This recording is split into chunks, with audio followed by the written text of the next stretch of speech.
هل عمرك حسيت إنك تايه فجأة؟ مش عارف إنت فرحان ولا زعلان؟ بتضحك بس جواك حزن؟ بتحس بشيء غريب بس مش قادر تشرحه؟ لو جاوبت بنعم فأنت ضمن 90% من الناس اللي بيعيشوا ده كل يوم. الإحساس اللي بنتكلم عنه النهاردة اسمه الفراغ العاطفي أو emotional numbness، وده مش اكتئاب ولا حزن مباشر، ده حالة بتحصل لما تفضل كاتم جواك مشاعرك لفترة طويلة. جسمك بيفضل يدورك على الأمان ويفصل المشاعر عشان يحميك. بتحس إنك مش مبسوط ولا زعلان، بتحس إنك عايش بس مش عايش، بتخرج مع الناس وتضحك بس جواك صوت بيقولك أنا مش مرتاح. ساعات بتصحى من النوم وتحس إنك عايز تنام تاني من غير سبب. بتحس إن كل حاجة ملهاش طعم، لا الأكل بيطمنك ولا الضحك بيضحكك ولا الكلام بيواسيك.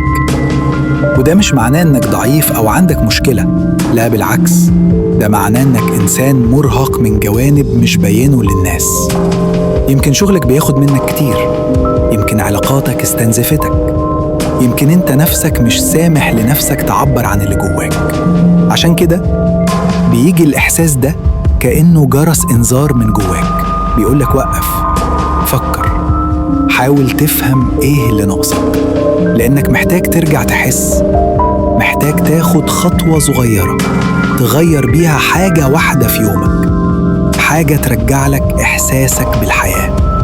حاول تكتب مشاعرك على ورقة حتى لو مش مفهومة، اتكلم مع حد ترتاح له، خليك لوحدك شوية وارجع نفسك، اعمل حاجة بتحبها حتى لو بسيطة. ساعات التفاصيل الصغيرة هي اللي بتفوقك من حالة الفراغ دي. مش لازم تبقى فاهم كل حاجة جواك، المهم تكون صادق مع نفسك، لأنك مش لوحدك، واللي بتحسه ده مش غريب ولا نادر، بالعكس في ناس كتير زيك بس مش بتتكلم. الموضوع مش عيب ولا ضعف ولا محتاج تبرير، هو بس محتاج شوية وعي وحبة وقت وشوية حب من نفسك ليك. افتكر دايما إنك مش روبوت ولا مطلوب منك تكون كويس طول الوقت، لأن حتى الأجهزة بتفصل عشان تشتغل تاني، وإنت كمان محتاج تفصل شوية عشان ترجع تحس بالدنيا تاني. لو عجبك الفيديو دوس لايك واشترك في القناة وفعل زر الجرس واستناني في الفيديو الجاي، وشكرا إنك كملت للنهاية.